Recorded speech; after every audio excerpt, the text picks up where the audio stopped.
सोमनाथ महालय के कोट की दक्षिण दिशा में चतुर्थ तोरण था। उसे पार करने पर देवदासियों का आवास था, जो दृढ़ परकोटे से घिरा था। इस समय इस आवास में 700 सुंदरियां रहती थीं। कुछ गुजरातिनें थीं, जिनका श्याम वर्ण, मध्यम कद और मृदु भाषण अनायास ही दर्शकों को अपनी ओर आकर्षित करता था।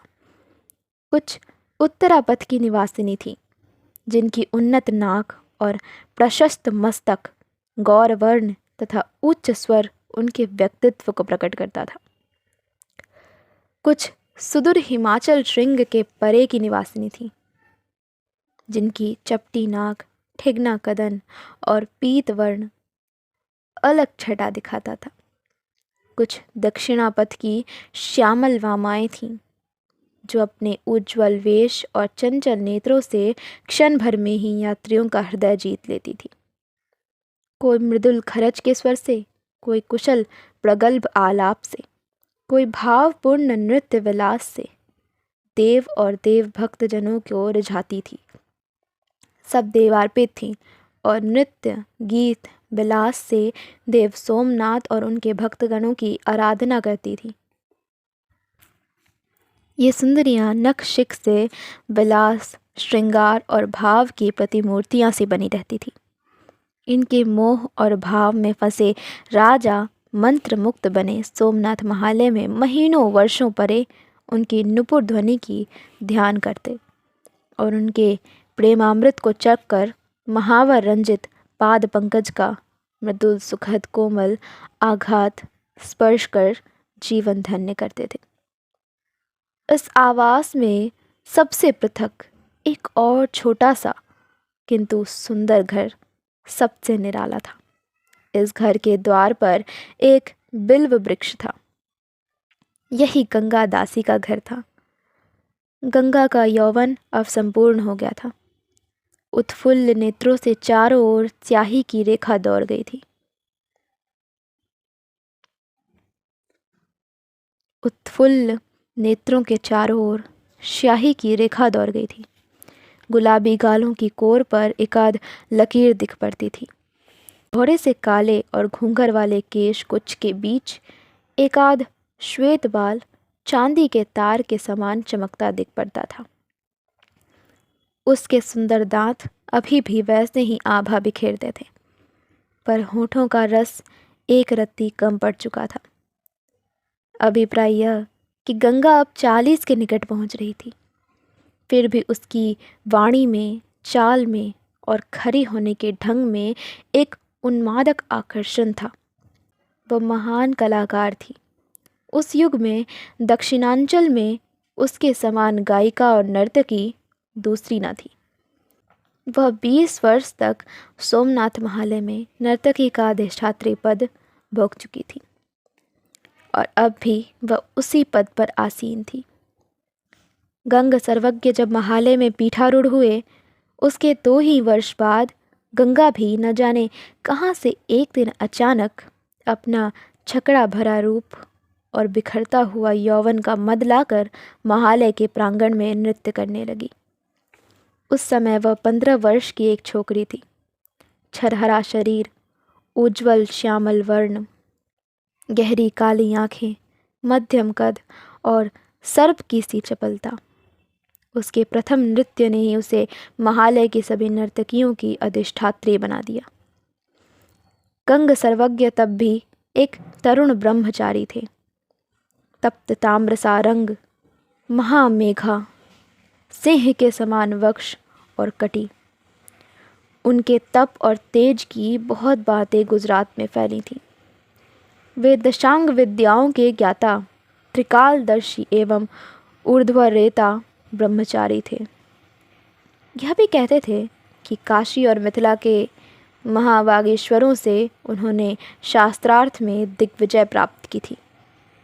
उनके गुरु कौन थे, यह अब तक कोई नहीं जान सका और वे अनायास ही सोमनाथ महालय के पीठाधीश होकर भारत खंड में प्रसिद्ध पाशुपत आमन्याय का प्रतीक प्रसिद्ध हो गए।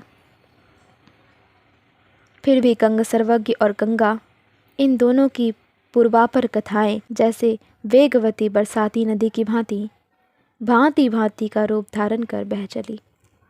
लोग भांति भांति की बातें करने लगे।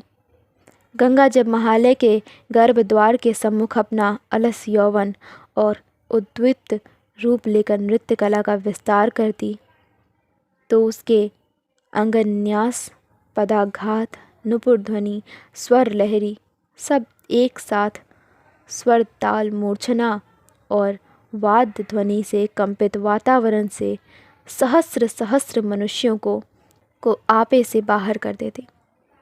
महाप्रज्ञ गंग सर्वज्ञ बाघंबर में निश्चल पद्मासन से बैठकर एकटक निर्निमेष दृष्टि से उस नर्तकी का अद्भुत कौशल निहारते थे।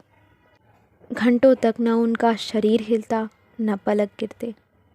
भगवान सोमनाथ में और उनकी मुद्रा में अंतर सिर्फ इतना था कि सोमनाथ का ज्योतिर्लिंग उस नृत्य के बाद भी जड़ा ही रहता, परंतु गंग सर्वज्ञ चैतन्य लाभ कर वहाँ से उठ देवता को प्रणाम कर अपनी कुटी में जा भीतर से द्वार बंद कर जिस साधना में लीन हो जाते थे, उसे आज तक कोई नहीं जान सका।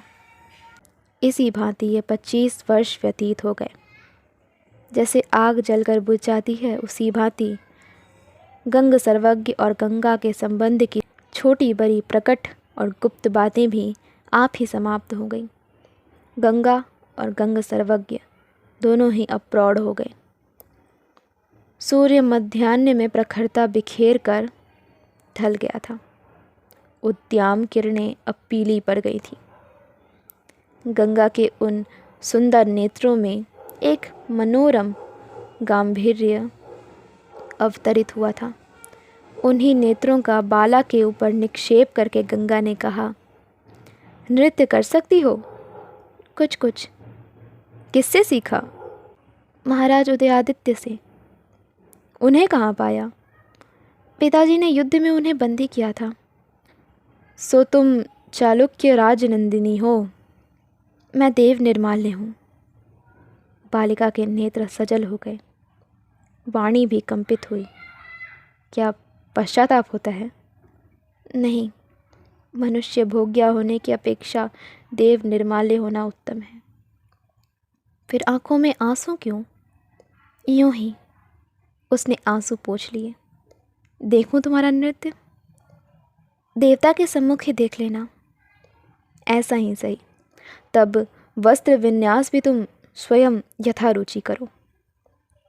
उसकी आवश्यकता नहीं, ऐसे ही ठीक है। ऐसे नहीं, महालय की मर्यादा भी है। तब ठीक है, आपकी जैसी इच्छा हो। विशुद्ध शैव नृत्य होगा। ऐसा ही होगा।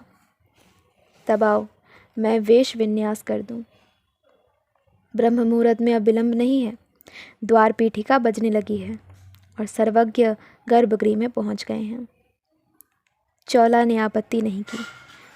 गंगा ने अपने हाथों से चौला का अंग विन्यास किया। कुंचित केश की अनेक मेड़ियां गूंथकर उनमें मोती की झालर मथ दी। रत्न खचित चोली कस दी और चंदा नीरी महीन ओढ़नी उसके कंधों पर डाल दी।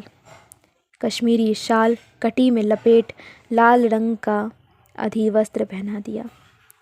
वक्षस्थल में मणिक्य और भुजाओं में नीलम मणि के आभरण पहनाए।